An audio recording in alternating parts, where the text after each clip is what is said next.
National Weather Service in Wilmington has issued a severe thunderstorm warning for Mason County, Robertson County, Bracken County, southeastern Pendleton County, southeastern Claremont County, Brown County, western Adams County, southern Highland County, until 3 a.m.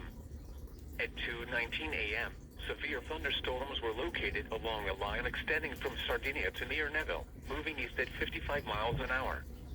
Hazard, 60 miles an hour wind gusts. Source, radar indicated.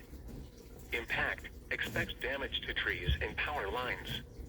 Locations impacted include Maysville, Georgetown, Falmouth, Washington, Mount Orab, West Union, Manchester, Peebles, Ripley, Aberdeen, Augusta, Winchester, Sardinia, Seaman, Felicity, Brooksville, Belfast, Emerald, Decatur, and Russellville.